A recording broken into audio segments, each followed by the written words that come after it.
Hello everyone, welcome to our channel. ഞാൻ Kaveri Sudesh, consultant psychologist. ഇന്ന് നമ്മൾ സംസാരിക്കാൻ പോകുന്ന വിഷയം breaking the addiction to a narcissist എന്നുള്ളതാണ്. അതായത് ഒരു നാർസിസ്റ്റിനോടുള്ള നമ്മുടെ ഇമോഷണൽ അറ്റാച്ച്മെന്റ്, ട്രോമ ബോണ്ടിങ് അല്ലെങ്കിൽ അഡിക്ഷൻ എന്നൊക്കെ നമുക്ക് പറയാം. അതെങ്ങനെ ബ്രേക്ക് ചെയ്ത് പുറത്തു വരാം എന്നുള്ളതിനെ കുറിച്ചാണ് ഞാൻ ഇന്ന് സംസാരിക്കുന്നത്. വിഷയത്തിലേക്ക് കടക്കുന്നതിന് മുമ്പ് നമ്മൾ പ്രൊവൈഡ് ചെയ്യുന്ന ഒരു ഇമ്പോർട്ടൻറ്റ് സർവീസിനെ കുറിച്ചുള്ള ഡീറ്റെയിൽസ് ഞാൻ ഷെയർ ചെയ്യാം. നമ്മളൊരു ഇമോഷണൽ ഹീലിംഗ് വർക്ക്ഷോപ്പ് പ്രൊവൈഡ് ചെയ്യുന്നുണ്ട്. ഇമോഷണൽ ഹീലിംഗ് വർക്ക്ഷോപ്പ് എന്നുള്ളത് കൊണ്ട് ഉദ്ദേശിക്കുന്നത് നമ്മുടെ പാസ്റ്റിൽ നിന്ന് നമുക്ക് ഏറ്റിട്ടുള്ള ഇമോഷണൽ വൂൺസ് അഥവാ നമ്മുടെ മനസ്സിന് ഏറ്റിട്ടുള്ള മുറിവുകൾ ഹീൽ ചെയ്യാൻ ഹെൽപ്പ് ചെയ്യുന്ന രീതിയിലുള്ള ഒരു കോഴ്സ് ആണ്. നമ്മൾ പലപ്പോഴും നമ്മുടെ ശാരീരികമായിട്ടുള്ള മുറിവുകൾക്ക് എന്തെങ്കിലും രീതിയിലുള്ള ഫസ്റ്റ് എയ്ഡ്സ് എടുക്കുന്നുണ്ടായിരിക്കാം.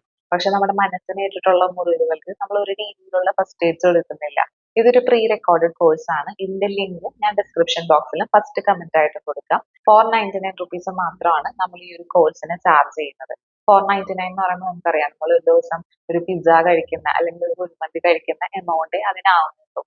സെൽഫ് അവയർനെസ് ഉള്ള ആളുകൾക്ക്, ഒരു ചേഞ്ച് വേണമെന്ന് ആഗ്രഹിക്കുന്ന ആളുകൾക്ക് അവരുടെ ഫിനാൻഷ്യൽ സിറ്റുവേഷൻസ് കാരണം അത് എടുക്കാൻ പറ്റാതെ പോകരുത് എന്ന് വിചാരിച്ച് നമ്മൾ ഡിസൈൻ ചെയ്തിരിക്കുന്ന ഒരു പ്രോഗ്രാമാണ്. അപ്പൊ നിങ്ങൾക്ക് താല്പര്യം ഉണ്ടെങ്കിൽ ഇപ്പൊ തന്നെ ലിങ്ക് ത്രൂ പർച്ചേസ് ചെയ്ത് ആക്സസ് ചെയ്യാവുന്നതാണ്. ഇനി നിങ്ങൾക്ക് കോഴ്സ് ആക്സസ് ചെയ്യുന്നതിൽ എന്തെങ്കിലും ഡിഫിക്കൽട്ടി ഫേസ് ചെയ്യുന്നുണ്ടെങ്കിൽ നമ്മുടെ സ്ക്രീനിൽ കാണുന്ന വാട്സപ്പ് നമ്പറിൽ ബന്ധപ്പെട്ടാൽ അത് ആക്സസ് ചെയ്യാനായിട്ട് ഞങ്ങൾ നിങ്ങളെ ഓഫീസിൽ നിന്ന് ഹെൽപ്പ് ചെയ്യുന്നതായിരിക്കും.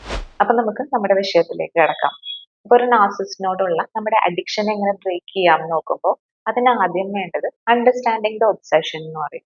അതെന്താണ് സംഭവിക്കുന്നത് എന്നുള്ളത് നമ്മൾ ആദ്യം മനസ്സിലാക്കുക. നമ്മൾ എന്തുകൊണ്ട് ഒരു നാർസിസ്റ്റിക് ആയിട്ടുള്ള വ്യക്തിയുടെ അടുത്ത് അഡിക്റ്റഡ് ആവുന്നു എന്ന് നോക്കിക്കഴിഞ്ഞാൽ ഇതിന്റെ പ്രധാന റീസൺ ഒരു അൺപ്രെഡിക്റ്റബിൾ ഷെഡ്യൂളിൽ കിട്ടുന്ന റീഇൻഫോഴ്സ്മെന്റ് ആണ്. അതായത് നമ്മൾ സൈക്കോളജിയിൽ ഇന്റർമിറ്റന്റ് റീഇൻഫോഴ്സ്മെന്റ് ഷെഡ്യൂൾ എന്ന് പറയും. അതായത് അവർ ഇടയ്ക്കിടയ്ക്ക് വന്ന് അമിതമായിട്ടുള്ള സ്നേഹം തരും.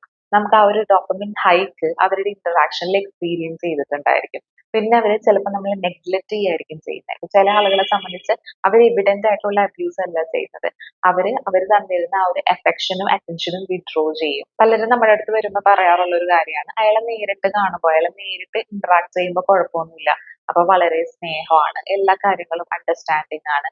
പക്ഷെ അത് കഴിഞ്ഞ് പോയി കഴിഞ്ഞാൽ ചിലപ്പോൾ നമ്മളൊരു മെസ്സേജ് അയച്ചു കഴിഞ്ഞാൽ അതിന് റിപ്ലൈ ചെയ്യില്ല, നമ്മൾ വിളിച്ചു കഴിഞ്ഞാൽ ഫോൺ എടുക്കില്ല. അവർ വളരെ ബിസി ആണെന്നുള്ള രീതിയിലായിരിക്കും അവർ പ്രിറ്റൻഡ് ചെയ്യുക. ഒരുപക്ഷെ അത് ശരിയായിരിക്കാം, അല്ലെങ്കിൽ അല്ലായിരിക്കാം. പക്ഷെ ഈ ഒരു ഇൻകൺസിസ്റ്റൻസി വരുമ്പോഴേക്കും ഇവരുള്ള സമയത്ത് നമുക്ക് നല്ല രീതിയിൽ ആ ഒരു ഡോക്യുമെന്റ് ഹൈക്ക് കിട്ടും. അപ്പൊ ഇവർ പോയി കഴിയുമ്പോൾ നമുക്ക് ഒരു രീതിയിലുള്ള അറ്റൻഷനും അഫക്ഷനും ഒന്നും കിട്ടാത്ത സമയത്ത് നമ്മുടെ ബ്രെയിൻ ഈ ഒരു ഡോക്യുമെന്റിന് വേണ്ടിയിട്ട് ക്രേവ് ചെയ്യാൻ തുടങ്ങും. ഇതിനാണ് ഇന്റർമിറ്റന്റ് റീഇൻഫോഴ്സ്മെന്റ് ഷെഡ്യൂൾ എന്ന് പറയുന്നത്.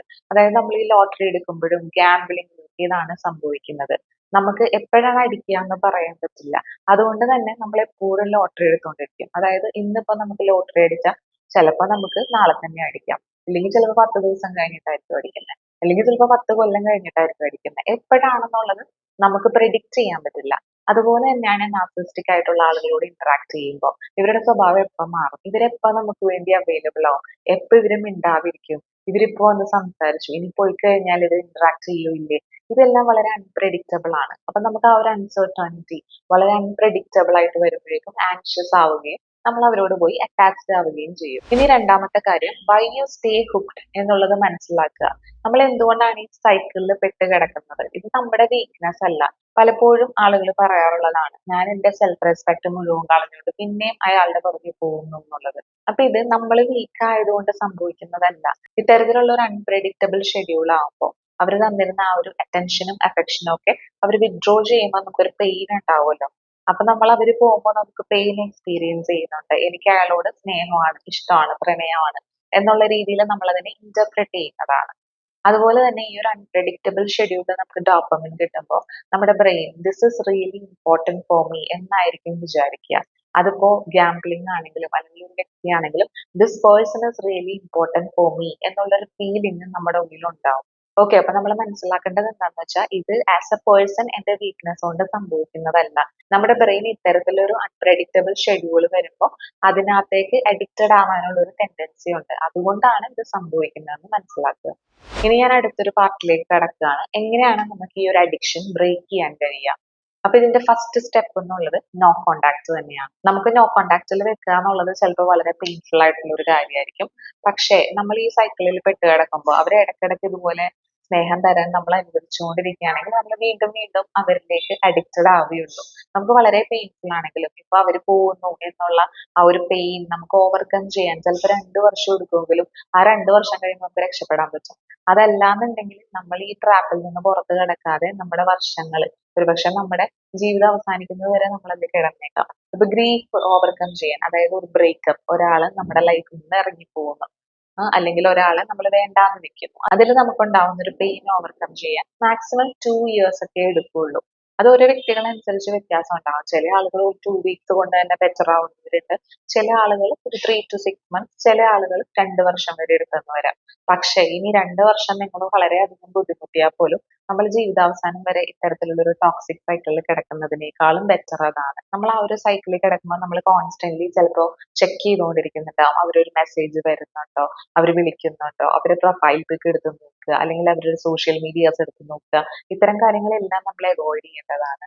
ഇനി നമുക്ക് അവരെ ഒഴിവാക്കാൻ പറ്റുന്നില്ലെങ്കിൽ അതിൽ ചെയ്യാൻ പറ്റുന്ന മറ്റൊരു സ്ട്രാറ്റജി എന്നുള്ളത് അവര് നമ്മളെ റിജക്ട് ചെയ്യാനുള്ള ഒരവസരം ഉണ്ടാക്കിയാലും മതി. അപ്പൊ അവര് ആ ഒരു ബൗണ്ടറി സെറ്റ് ചെയ്ത് നമ്മളെ റിജക്ട് ചെയ്ത് ഒന്നില്ലെങ്കിൽ വേറെ റിലേഷൻഷിപ്പിലേക്ക് പോകും, അല്ലെങ്കിൽ നമ്മളുടെ അടുത്ത് അവര് നോ കോണ്ടാക്ട് മെയിൻറ്റെയിൻ ചെയ്യും. ഒരുപക്ഷെ അത് പെയിൻഫുൾ ആണെങ്കിൽ പോലും നമ്മളായിട്ട് നമുക്ക് അവരെ ഉപേക്ഷിക്കാൻ പറ്റുന്നില്ലെങ്കിൽ ഇതാണ് പിന്നെ ചെയ്യാൻ പറ്റുന്നുള്ള ഒരു ഓപ്ഷൻ. ഇനി രണ്ടാമത്തത് ഇമോഷണൽ ഡീടോക്സ് എന്ന് പറയും. അതായത് നമ്മൾ പലപ്പോഴും നമ്മുടെ പല നെഗറ്റീവ് ഇമോഷൻസും അവോയ്ഡ് ചെയ്യാനായിരിക്കും അവർ നമ്മുടെ കൂടെ വേണം എന്ന് ആഗ്രഹിക്കുന്നത്. For example loneliness. അപ്പൊ ലോൺലിനെസ് ആണ് നമ്മുടെ പ്രശ്നം എന്നുണ്ടെങ്കിൽ ഒന്ന് നമ്മൾ ആ ഒരു ഇമോഷൻ ഇതാണ് എന്ന് മനസ്സിലാക്കുക, അത് എക്സ്പീരിയൻസ് ചെയ്യാൻ നമ്മൾ അനുവദിക്കുക എന്നുള്ളതാണ്. നമ്മൾ അതിൽ പേടിക്കേണ്ട കാര്യമൊന്നുമില്ല. ഇനി അത് ഓവർകം ചെയ്യാനാണെങ്കിൽ ഇവരെ മാത്രം നമ്മൾ ഡിപ്പെൻഡ് ചെയ്യാതെ മറ്റ് സോഷ്യൽ കണക്ഷൻ നമ്മൾ ബിൽഡ് ചെയ്തെടുക്കുക, അതിലൂടെ നമ്മുടെ ലോൺലിനെസ് മാറ്റാനായിട്ട് ട്രൈ ചെയ്യുക. ഇനി സ്റ്റെപ്പ് 3 എന്നുള്ളത് റീപ്ലേസ് ദ റിവാർഡ് സിസ്റ്റം എന്നുള്ളതാണ്. അതായത് ഇവരെ നമ്മളോട് ഇന്ററാക്ട് ചെയ്യുന്ന സമയത്ത് നമുക്കൊരു ഡോപ്പമിൻ ഹൈക്ക് ആയിരിക്കും കിട്ടുന്നത്. അപ്പൊ ഇവരെ നമ്മൾ കട്ട് ചെയ്യുമ്പോൾ അല്ലെങ്കിൽ നോ കോണ്ടാക്ട്സിൽ വെക്കുമ്പോൾ പകരം വേറൊരു കാര്യം വെച്ച് നമ്മൾ റീപ്ലേസ് ചെയ്യാം. ഇപ്പൊ നമ്മളെ പ്രയോറിറ്റൈസ് ചെയ്ത് നമ്മളുടെ സക്സസിലേക്ക് ലീഡ് ചെയ്യുന്ന ഒരു ആക്ടിവിറ്റി വേണമെങ്കിൽ ചെയ്യാം. അല്ലെങ്കിൽ നമുക്ക് ഡോപ്പമിൻ കിട്ടുന്ന ഇപ്പൊ മദ്യപാനോ സിഗരറ്റോ ഒന്നും അല്ലാത്ത അഡാപ്റ്റീവ് ആയിട്ടുള്ള രീതികൾ നമുക്ക് കണ്ടുപിടിക്കുക.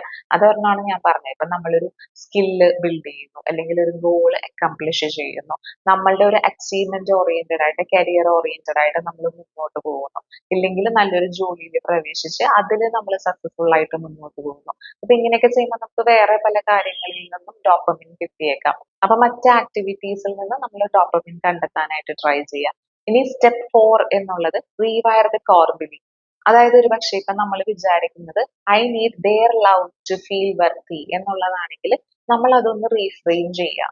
അയാളുടെ സ്നേഹം ഇല്ലെങ്കിൽ ഞാൻ വർത്തിയാണ്, മറ്റൊരാളുടെ ലവ് ആൻഡ് അപ്രൂവൽ വേണ്ട, എനിക്ക് ഞാൻ വർത്തിയാണെന്ന് ഫീൽ ചെയ്യാൻ എന്ന് നമ്മൾ നമ്മളോട് തന്നെ പറയാം.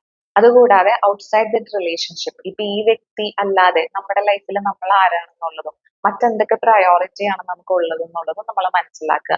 അത്തരം കാര്യങ്ങളിലേക്ക് നമ്മൾ ടൈം ഇൻവെസ്റ്റ് ചെയ്ത് അതിലൂടെ നമ്മുടെ സെൽഫ് വർത്ത് നമ്മൾ ഇംപ്രൂവ് ചെയ്യാനായിട്ട് ട്രൈ ചെയ്യുക. ഓക്കെ, അപ്പൊ ഇത്രയാണ് ഇതിൽ പ്രധാന സ്റ്റെപ്സ് വരുന്നത്. ഫസ്റ്റ് വൺ നോ കോണ്ടാക്റ്റിലേക്ക് പോവുക. Second one emotional detox. എന്ത് ഇമോഷൻ ആണ് നമ്മൾ അവോയ്ഡ് ചെയ്യാൻ ട്രൈ ചെയ്യുന്നതെന്ന് നമ്മൾ മനസ്സിലാക്കുക, അത് എക്സ്പീരിയൻസ് ചെയ്യാൻ അനുവദിക്കുക. അതുപോലെ third one replace the reward system. അവരുടെ അടുത്ത് നിന്ന് നമുക്ക് കിട്ടിയിരുന്ന റിവാർഡ് മറ്റെന്തെങ്കിലും ഹെൽത്തി ആയിട്ടുള്ള രീതിയിലൂടെ ആ ഒരു റിവാർഡ് നേടിയെടുക്കാനായിട്ട് ട്രൈ ചെയ്യുക. And fourth one rewire the core belief. അവരെ ചുറ്റിപ്പറ്റിയുള്ള നമ്മുടെ തോട്ട് പ്രോസസ് എന്താണ്, നമ്മുടെ ബിലീഫ് എന്താണ്, അത് ഐഡന്റിഫൈ ചെയ്തിട്ട് അത് റീഫ്രെയിം ചെയ്യുക. ഓർക്കുക, ഒരു നാർസിസ്റ്റിന്റെ അടുത്തുനിന്ന് ഹീൽ ആവുക എന്നുള്ളത് കൊണ്ട് അവരെ മറക്കണം എന്നുള്ളതല്ല ഉദ്ദേശിക്കുന്നത്. പലരും പറയാറുള്ളതാണ് എനിക്ക് അയാളെ മറക്കാൻ പറ്റില്ല, അയാൾ തന്നിട്ടുള്ള ഓർമ്മകൾ എൻ്റെ ഉള്ളിൽ ഇപ്പോഴും ഉണ്ടെന്നുള്ളത്. ആ ഓർമ്മകൾ ഉണ്ടായിക്കോട്ടെ, ശരിക്കും അവരെ മറക്കുക എന്നുള്ളതല്ല ഇതിൽ ഇമ്പോർട്ടൻറ്റ്. നമ്മൾ ആരാണെന്നുള്ളത് ഓർത്തെടുക്കുക എന്നുള്ളതാണ്. Healing from a narcissist is not forgetting them, it is remembering your self. നമ്മൾ ആരാണ്, നമ്മൾ എന്താണ് എന്നുള്ളത് ഓർക്കുകയാണ് വേണ്ടത്. ഇനി കൗൺസിലിങ്ങോ സൈക്കോതെറാപ്പിക്കോ വേണ്ടിയിട്ട് സ്ക്രീനിൽ കാണുന്ന നമ്മുടെ നമ്പറിൽ നിങ്ങൾക്ക് ബന്ധപ്പെടാവുന്നതാണ്. അതുപോലെ തന്നെ കൂടുതൽ ഡീറ്റെയിൽസിന് വേണ്ടിയിട്ട് kaverisudesh.in എന്നുള്ള എൻ്റെ വെബ്സൈറ്റ് നിങ്ങൾക്ക് വിസിറ്റ് ചെയ്യാം. ഇതുപോലുള്ള സൈക്കോളജി റിലേറ്റഡ് വീഡിയോസിന് വേണ്ടിയിട്ട് നമ്മുടെ ചാനൽ ഒന്ന് സബ്സ്ക്രൈബ് ചെയ്യുക. നമുക്ക് അടുത്തൊരു ഇൻഫർമേറ്റീവ് വീഡിയോ ആയിട്ട് കാണാം. അതുവരെ bye from our channel. Thank U.